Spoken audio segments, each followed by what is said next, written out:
Okay. Hey guys, welcome to Seed by let's see, Adriano Silva on itch.io. The art style just kind of looked a little crazy to me, so I was like, screw it, we'll buy this one. The description for this one reads, what is happening to the Underwood farm? Crops, once ordinary, now thrive under the suffocating darkness of a newly erected shed, their growth unnaturally accelerated, but at what cost? You, an observant resident, discover a disturbing anomaly within a seemingly ripe tomato, setting you on a chilling quest for answers. Navigate the mystery, making crucial choices that will determine your fate and the fate of the town. Seed is a horror-infused, choose-your-own-path narrative experience. Delve into a world where every decision carries weight and every corner conceals a potential terror. Oh, I didn't read the description. Key feature. 20 endings? 20? Alright. Alright, let's do it. No complaining here, we're getting them all. Just like we did in that other game, where? In a secluded town in a far-off land, the Underwood farm stood as a vital source of sustenance. Generations of Underwoods had cultivated the land, nurturing it into a bountiful provider. However, following a night of ferocious storm, they abruptly commissioned the construction of a massive, enigmatic shed. The structure rose around their plantation, shrouding it in complete secrecy. Contrary to the townfolk's expectations, the farm's new unseen methods yielded an astonishing increase in crop production. Fruits and vegetables grew at an unprecedented rate, their vitality seemingly enhanced by the total absence of light.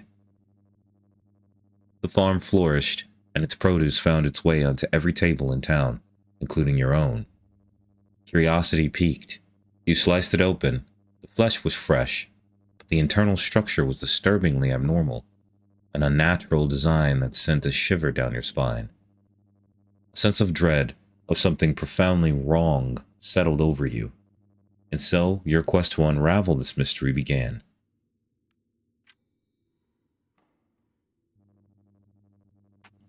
A day of rest stretches before you, but the tension in your gut screams for action.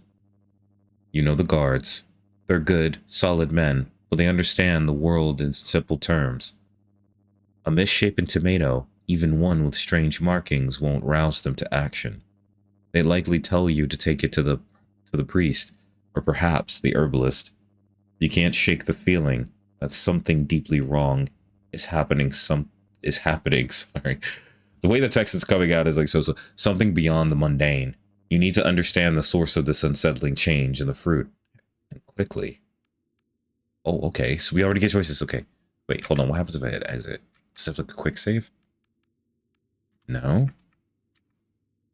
Is this just like a one shot? Alright, screw it, let's do it. It's cursed, I'll take it to the church. Our local doctor will know. Hermit in the woods should know. Hermit.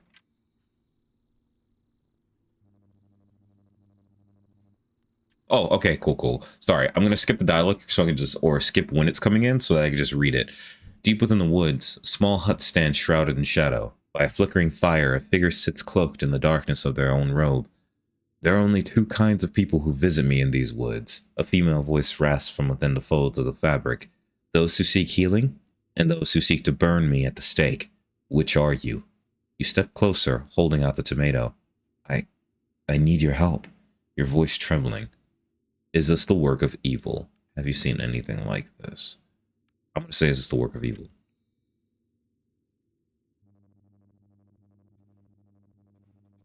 Evil. It's a word that's thrown around too easily, the witch says, her voice low and resonant, echoing the crackling of the fire.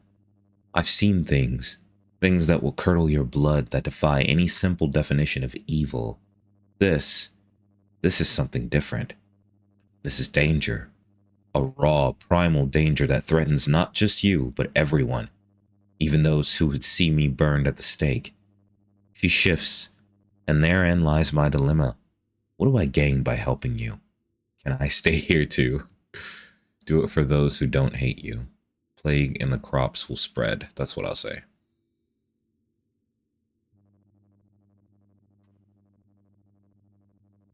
In the plague, the witch echoes, her voice laced with skepticism. Prevent its return. A noble goal, and what of the reward? Town prospers, grows strong, healthy, and then they will tolerate my existence for a time, perhaps. They might even offer a fleeting word of gratitude, but in the end, they will hunt me, as they have always hunted my kind. It is in their nature. It is the way of humanity. A brief respite from their fear does not change what I am in their eyes. Magneto was right. What if it's worse than people? I see, the witch murmurs. She rises and disappears into the depths of her hut. Moments later, she emerges, carrying a strange object. It's wrapped in layers of dried leaves, bound tightly with twine. She hands it to you. Go to the Underwood farm, she instructs, her voice low and urgent. Only then should you unwrap this. Beneath the leaves, you will find a layer of resin. Use matches to ignite it. This is a prototype. I've never tested its full power. The smoke it produces, it will cleanse the land. Thank you. Yippee! Oh. Can't seem to... Oh, there we go. Gratitude floods your heart. You bow deeply, thanking the witch from the depths of your soul.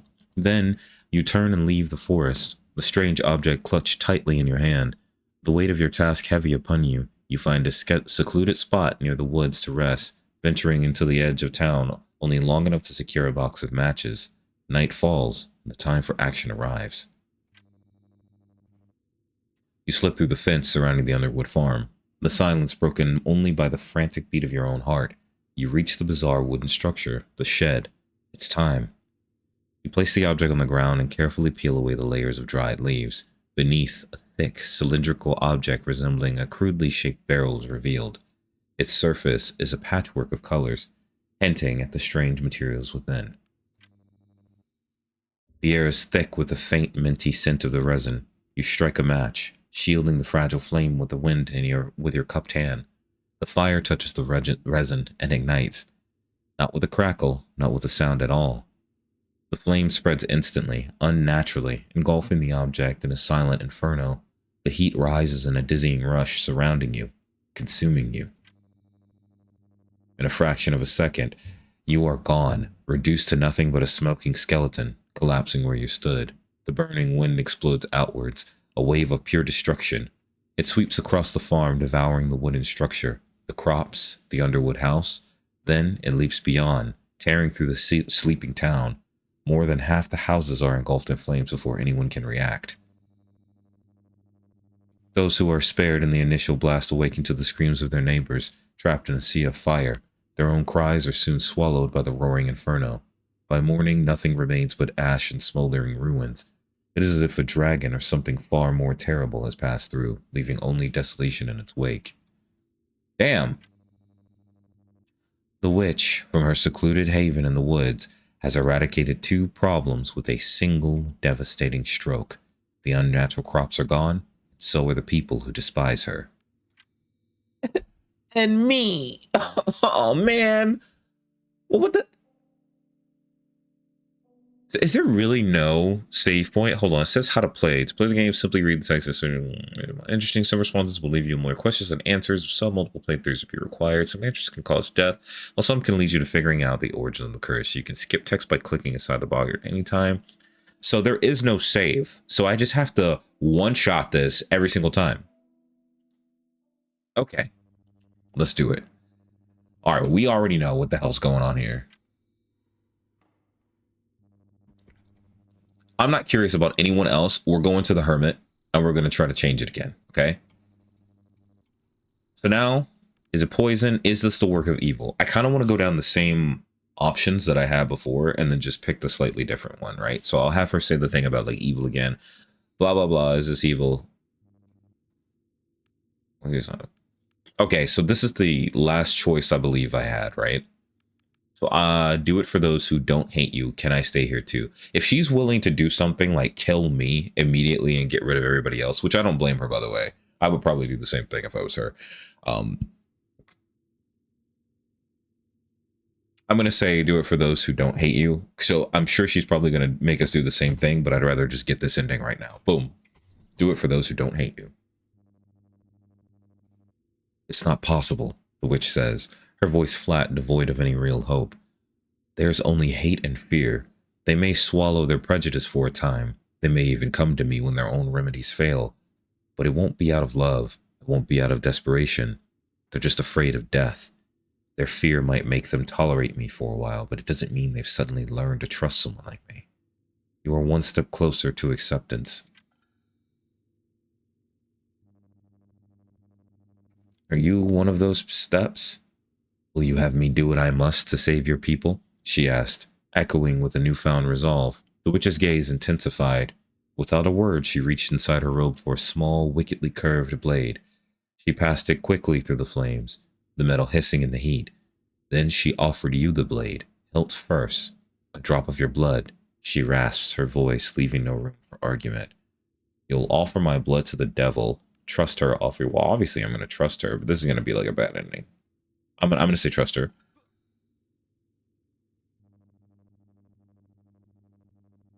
You wince as you carefully slice a small cut on your finger, a bead of blood welling onto the surface. Meanwhile, the witch busies herself, placing a clove of the enormous garlic against a rough rock and smashing it with surprising force. The pungent, overpowering aroma of the garlic fills the air, so strong you can practically taste it. It's a variety unlike any you've encountered before. The smell intensifies as you follow her instructions, carefully letting a single drop of your blood fall onto the crushed garlic. The blood reacts instantly, sizzling and bubbling as if it were being heated by an unseen flame. It boils and evaporates quickly, leaving a dark stain on the garlic. The witch watches intently, her hand moving almost instinctively to the shadows that conceal her face. You sense a flicker of worry, a tightening of some unseen muscle in her hidden features. She rubs her forehead, a gesture that seems involuntary, betraying her concern. She turns away abruptly and disappears into the depths of her hut. She emerges moments later carrying a rough wooden bucket. She hands it to you, her expression serious. Go north, she instructs, her voice low and urgent. Fill this bucket with water from the lake and bring it to me. And fetch me the most perfect Y-shaped branch you can find. To the lake? The lake is a welcome sight. Nestled not far from the witch's hut, the water is clear and still, reflecting the sky like a mirror. No large animals drink from its edge at this time. The scene is peaceful, almost serene. Beneath the surface, you can just make out the dark silhouettes of aquatic creatures gliding silently through the depths. Get the water from the shore, fill the bucket from the center. Fill the bucket from the center. I can't remember what her exact instructions were. She just say just get some water. I feel like if we do the bucket from the center, we're going to end up dying. Let's do it. Fill the bucket from the center. Is that me? Am I getting electrified? Wait, what? You step into the cool water, the lake's surface undisturbed. Slowly, you submerge yourself and the bucket, filling it from the center of the lake to ensure the water is clean and free of debris. As you turn to swim back, your feet brush against something long and smooth. Gliding through the water, a large fish, perhaps a catfish or a carp, is swimming lazily nearby. It moves with a gentle grace, triggering a ripple that spreads through the still water. Other fish, disturbed by the movement, begin to stir as well, rising towards the surface. Then, you see them, dozens of them, suddenly alert, their sleek bodies shimmering in the dim light. They're startled by your size, their calm demeanor replaced by a sudden, electric tension. In a flash, they unleash their defense mechanism. A jolt of raw electricity rips through the water, a violent surge that throws your body into a spasm. Every muscle in your body contracts at once, the force so powerful it feels like your bones are being crushed. Electric eels. You don't even have time to register the pain. Your body, convulsing uncontrollably, floats lifelessly on the surface. The water around you shimmering with the residual electricity. The eels, their attack complete, disperse back into the depths, leaving your body to drift. A feast waiting to be claimed by nature. I got owned. Will they let me retry from there, or do I have to die every single time? Every single time.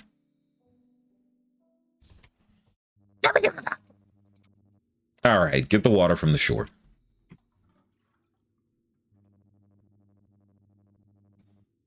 Filled the bucket and returned to find the witch busily heating a collection of metal scraps, old knives, spoons, forks, anything she could find. Beside the fire, several bottles stood ready, each filled with cloves of potent garlic. Your task, the witch instructed, pointing to the bottles, is to fill these with water. She then indicated a larger container. The leftover water you will mix with as much blood as you can offer. Finally, she gestures to the branch you had found earlier. And this goes into the mixture of water and blood. You set to work filling the bottles with water, then carefully mixing the remaining water with blood until the concoction took on a dark, viscous consistency. The branch was then submerged into the unsettling mixture. Now what? You asked, looking to the witch for further instructions. Patience, she replied, working with the glowing metal. Wait in silence or try to help. I kind of want to live a little bit, so we're going to wait in silence. You watched intently, her movements surprisingly strong and precise, using the surrounding rocks as makeshift hammers and anvils. Sparks flew as she relentlessly pounded the glowing metal pieces, bending, twisting, and folding them into new and unfamiliar shapes. The metal, still hot from the fire, yielded to her will, constantly being reshaped throughout the night. The resulting pieces were strange, their purpose a complete mystery to you. Hours passed, the firelight dancing according to the movements of the witch. Finally, she seemed satisfied, but as she gathered the strange metal objects, a sense of unease settled over you. Shouldn't we wait until the next night? The journey itself will take time, she replied, her voice firm. It will be night by the time we reach the farm. Without another word, she gathered up all the pieces we had forged, sharing the weight with you. Then, she turned and began a long trek towards the Underwood farm, the strange metal implements clinking softly. Stealth mission.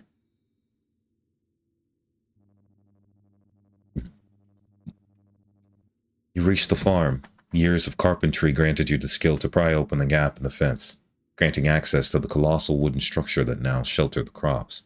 The witch instructed you to take the stick, the one you'd soaked in water and blood, now dry and stained a disturbingly reddish brown. Hold it gently, she cautioned. As you lifted the stick by both hands, a strange sensation washed over you. The single unheld end seemed drawn by an unseen force, tugging you, pointing directly toward a spot in the farmer's center. All held you captive.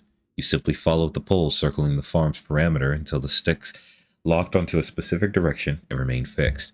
The witch, gathering her bottles and tool, declared her intention to scale the wooden wall, aiming for the precise location indicated by the stick's strange magic.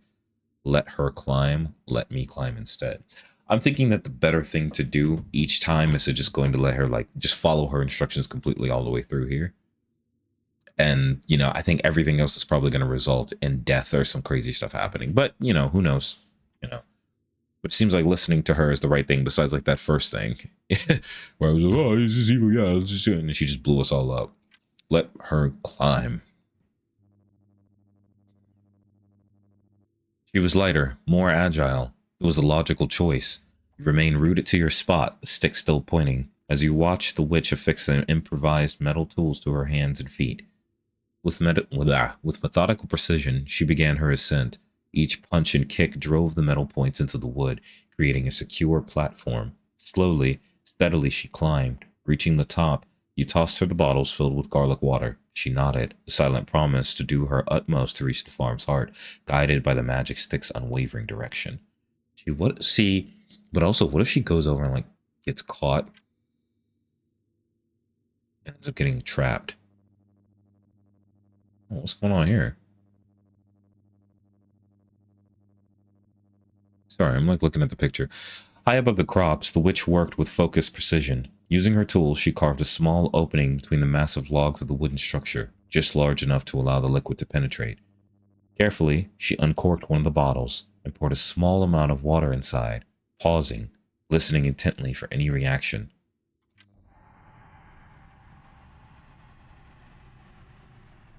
That doesn't sound good. Under the light of the moon, amidst the warm, silent night, a scream erupted, a sound so primal it seemed to shake every foundation of the farm. As the structure began to tremble violently, The witch emptied the remaining bottles, pouring the liquid down the hole as if she were tormenting the wound of some colossal beast. The screams intensified, rising in the crescendo of agony. Then, just as abruptly as it began, the screaming ceased, and you saw the shadowy figure of the witch descending. You caught her as she tumbled from the straight shaking structure, and together you fled, scrambling through the gap in the fence you had created earlier. From a safe distance, you watched as the massive logs began to collapse one by one. Lights flickered on in the town as people awoke, startled by the apocalyptic sounds emanating from the Underwood farm. Guards began to gather, drawn by the commotion. The following day, the entire area was declared off limits. The Underwood family and all the farm workers were arrested.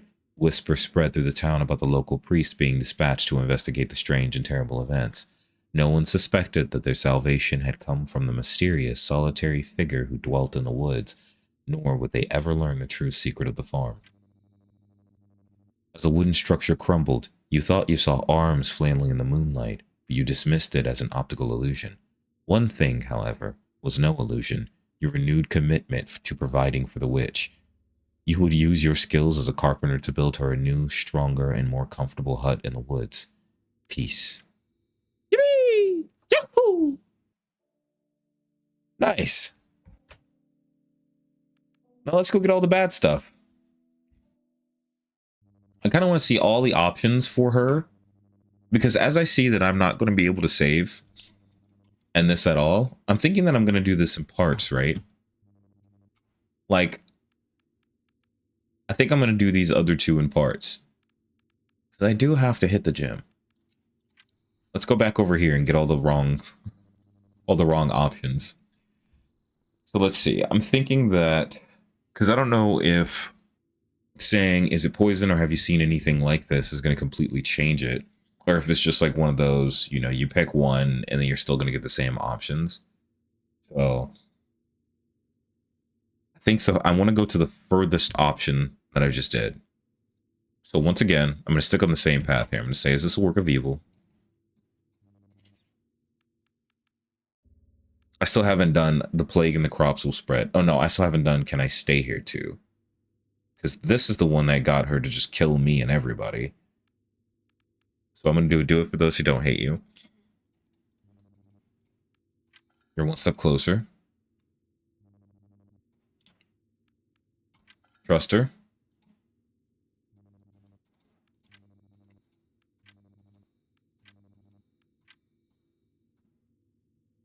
Get back over to the lake. Get the water from the shore. Continue. Wait in silence.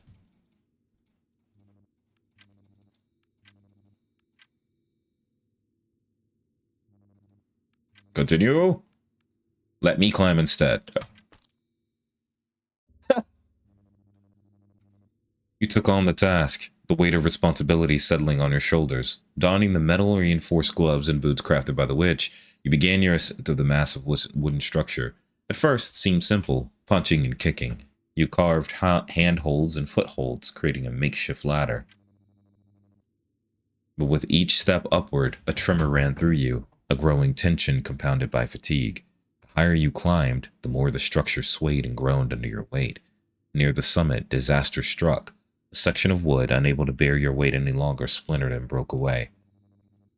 The sudden shift threw you off balance, your remaining holds tearing loose chunks of wood as you desperately tried to regain purchase.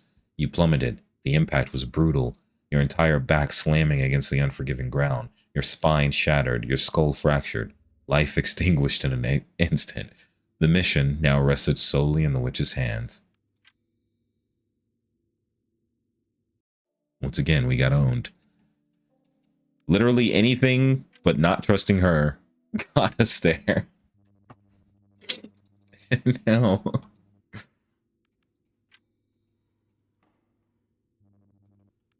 to the hermit! To the witch! Is this a work of evil? Do it for those who don't hate you. I think the next choice now I have to do is the one where I try to help her instead. Trust her.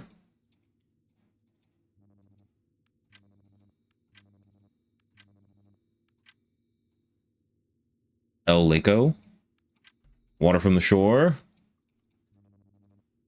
Continue. Try to help.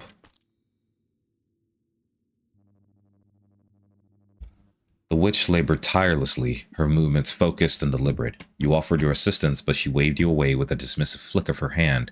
An awkward silence descended, thick and heavy. You shifted uncomfortably, taking a few tense steps back. Suddenly, your right foot snagged on a piece of wood hidden in the shadows.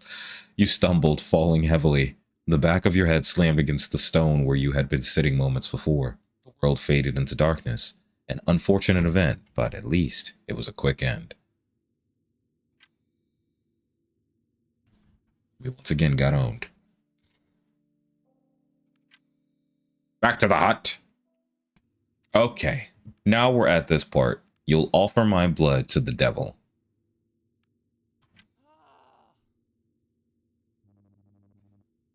The words hung in the air, thick with unspoken implications. Blood.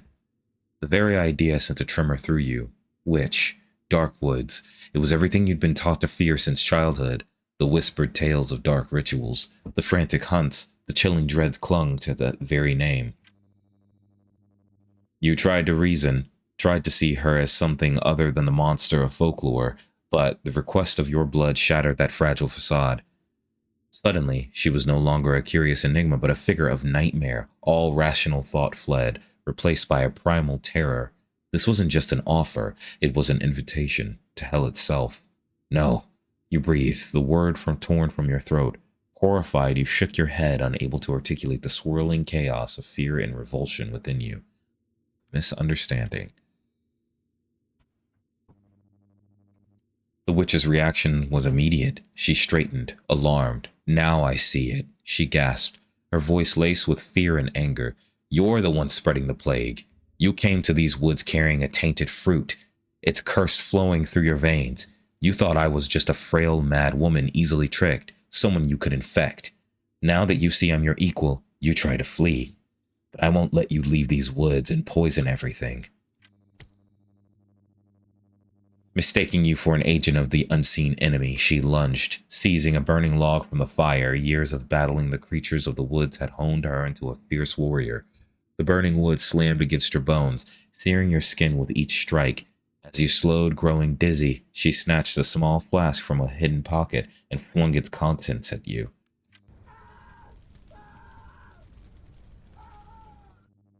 It was some kind of alcohol, and it instantly ignited, engulfing you in flames as the burning log struck again. Trapped, unable to escape her wrath, you were consumed by fire. The flames would ensure your tainted blood would spread no further into the woods. But the town was doomed.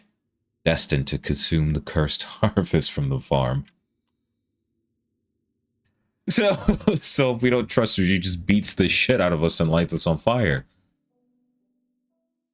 That's pretty reasonable. Okay, I think that was almost everything, right? No. We say, is this the work of evil again?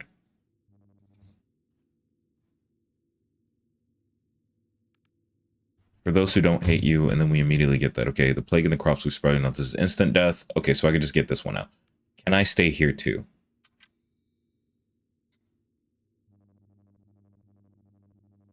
The witch's muscles tightened. A glint of steel flashed as she drew a knife.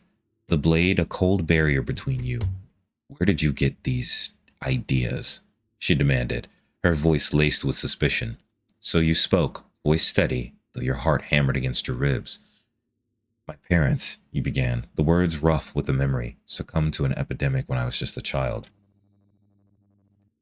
I've seen disease fester, born from rats, fleas, birds, and now, even the food we eat. I'm tired of it. You paused, drawing a breath. The town grows, but so does the sickness, the dying. To survive, I became a carpenter, confined to my house since I was a boy.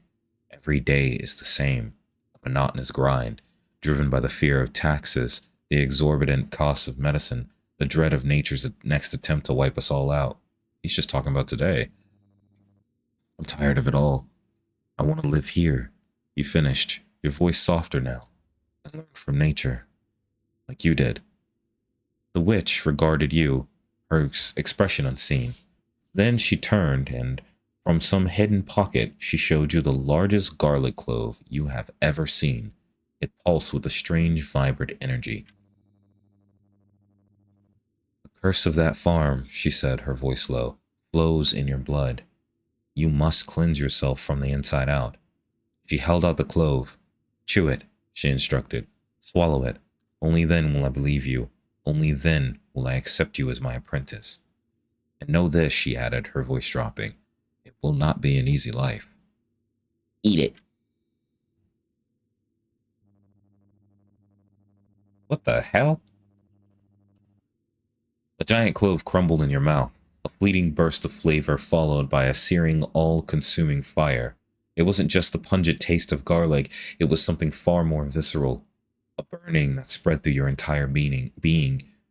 Breath became a struggle, but you forced the clove down, desperate for relief. Instead, the pain intensified, its source clearly beyond any natural explanation. The garlic wasn't just garlic. It was a purifying fire, burning away the accumulated corruption that had seeped into your body from the tainted vegetables.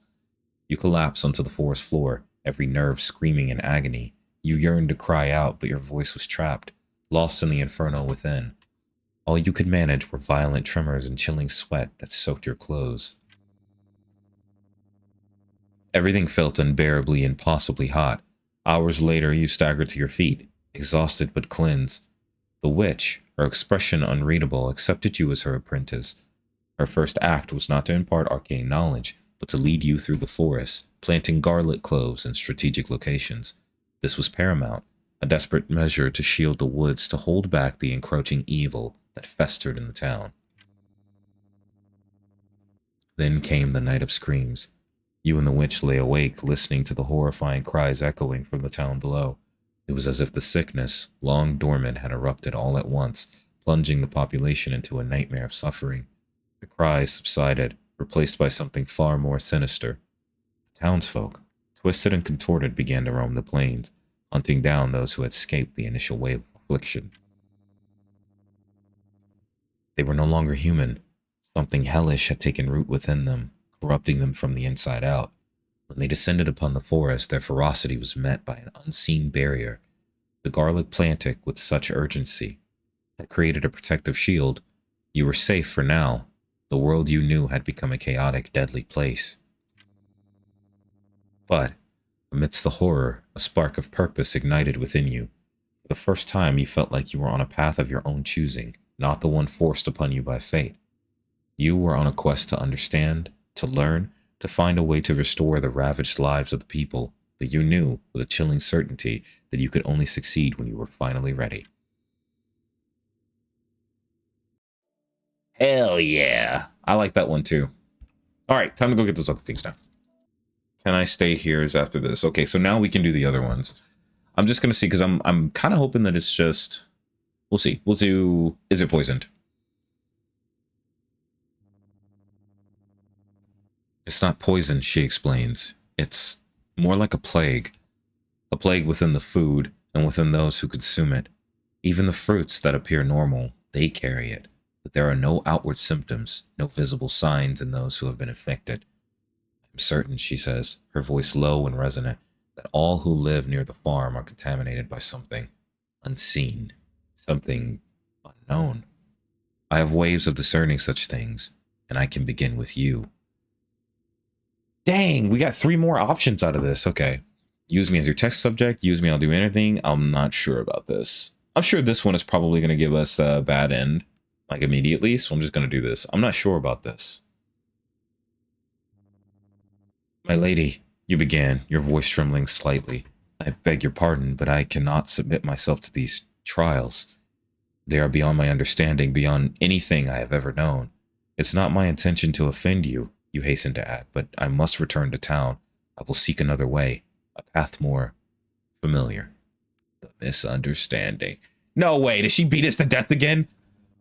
The witch reaction was immediate. Oh, you're spreading the plague. You came to these woods carrying a tainted fruit, carry through your veins, blah, blah, blah, mistaking. Okay, yeah, now she's just lighting us on fire. Great, great.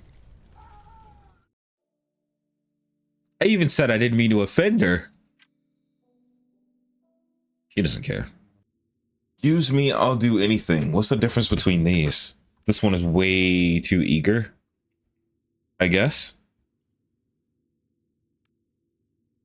Use me, I'll do anything. The urgency in your voice must have resonated with the witch, for her expression turned grim. If this is spread as I suspect, she rasped, then this entire region is tinder. We need but a spark to ignite the truth. She disappeared behind her hut and returned, dragging a pile of animal bones.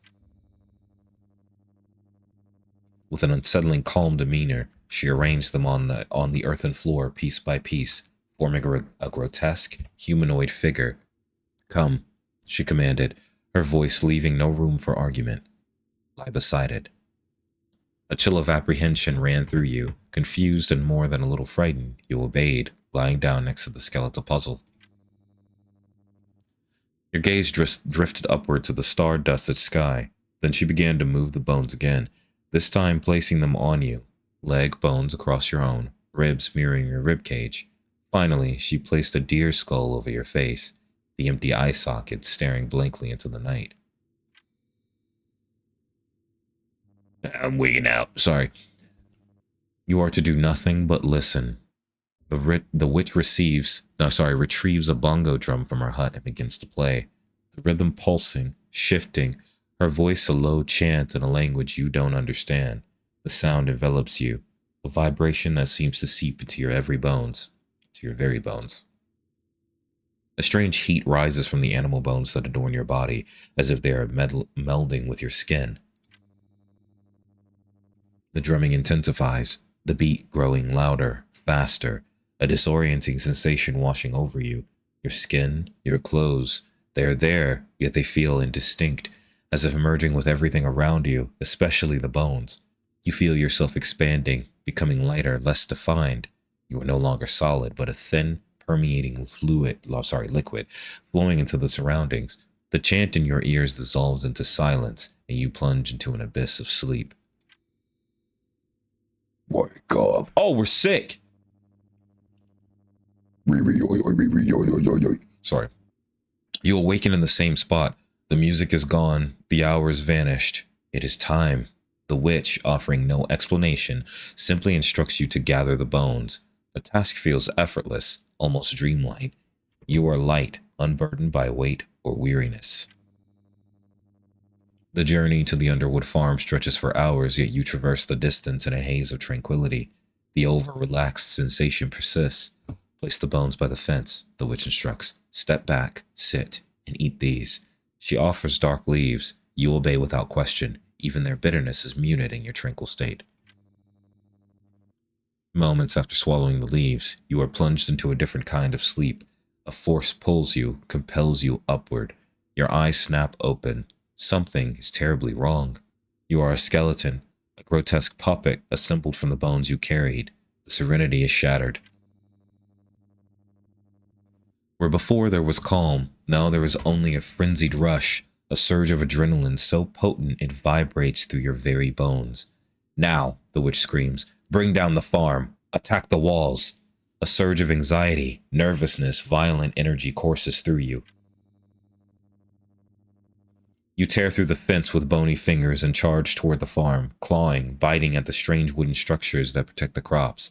You slash, push, tear, a whirlwind of destruction. The desperate cries of the farm workers are lost in the roar of your own frenzied violence as you tear down everything in your path. Is this still us? That's awesome. A violent impulse seized you, an irresistible surge to destroy. You bit, scratched, kicked, leaping over fleeing figures, driven by a feral need to wreak havoc.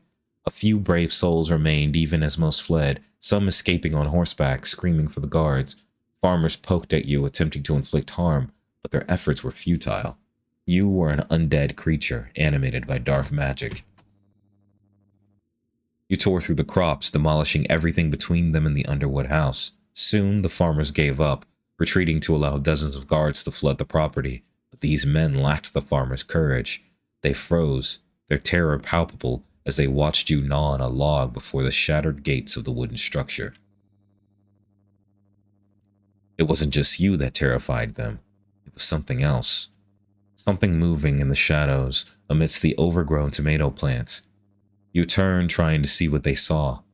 In the distance, a disturbing silhouette writhed, waving countless arm-like appendages, emitting a distorted, chilling cry. It was rooted to the spot, connected to the plants, corrupting the cursing everything it touched. As your eyes met the glowing gaze of the beast, an electric shock surged through you. You were back in your human form, utterly exhausted, unable to move a muscle. The skeletal form at the farm collapsed into a pile of white bones. The witch dragged you away as you heard the guards' terrified screams, charging into the darkness. Their battle raged for hours, a cacophony of horror and pain punctuated by the beast's distorted roars that shook the very air. When reinforcements finally arrived, the ground was soaked in blood, a scene that forced every able-bodied man in town to take up arms. Over 100 lay dead when the beast's cries finally ceased. The authorities did everything in their power to conceal the terrifying event from the public. The source of the poison crops was gone, its origins left for investigators to uncover. Well, that took a different route than I thought it was going to. Okay, now we're back here. Now we're going to say, use me as your test subject. Instead of use me, I'll do anything. And to be honest with you, that's kind of a good ending too, right? I mean, like, we become like, I thought that she was like fusing us like with the bones or whatever, and then we would never be able to be human again. But it just runs out after a period of time, and then we just go back to being like a regular dude. So it's like, this is kind of awesome. I like her. She's very decisive. I guess she has to be. Use me as your test subject. From the folds of her robe, oh, so we just get back here. Okay, well, let's end this quickly then. Wizard lightning! Okay, now we say, have you seen anything like this? The hermit witch holds the tomato close to the flickering firelight. This, she murmurs, her voice raspy with age. This. I believe I have read something similar. A flicker of recognition crosses her face. There are ways to ascertain if something is amiss in the Underwood farm. She hands the tomato back to you, her touch surprisingly gentle, and disappears into the depths of her hut. She emerges moments later, holding the largest garlic clove you've ever seen. We really like garlic. She breaks the clove in half, the pungent aroma filling the air. Carefully, she touches the exposed flesh of the garlic to the cut surface of the tomato. She waits, her eyes fixed on the point of contact, for what seems like a long moment, when finally... when she finally removes the garlic, a small dark brown dot remains where the clove touched the tomato. It's as if the garlic has burned something within the fruit. This confirms it, she says, her voice low and serious. Something unnatural resides within this tomato, but a more thorough examination is required, and for that, she adds, turning to you, I need your assistance. She reaches within the folds of her robe and retrieves a small, wickedly sharp blade. She passes it quickly through the flames, sterilizing it, and offers it to you. Hilt first. A single drop of your blood, she instructs, her voice firm. Okay, so I guess it's just the same thing here, which is understandable. See if we have to go back to the water. Yeah, okay. Okay. Then I'm going to go ahead and just die here. And I know this may be like a little bit shorter, but I'm going to just do these in 3 parts. Because like I said, I got to leave in a second anyway. But yeah, I like this so far. The art style is cool. I like the dialogue. And I really like the witch character. But man, just, I don't know why you would make a game like this and not put in save states. Or like, because I've seen like, you know, visual novel games at the very least, like when they're using whatever program they're using for multiple ones, they always have like the same system. You know, you right click and you're able to quickly save, or you're able to quickly load somewhere. You don't even have like an escape menu here or anything like that. So I think that's really weird. I don't know, but you know, besides like that, I love it. I just wish that there was a way to quickly get back instead of having to click through every single thing again. But to be fair, I mean, you know, if I want to look at it from the other side, it doesn't really take that long to get there. So like I said, I'm just going to do the Hermit's part. This is going to be just one video, and then I'm going to do the other two parts, or the other two options, the beginning, in separate videos. So if you made it this far, thank you so much for watching this, and I'll see you in the next one. Peace.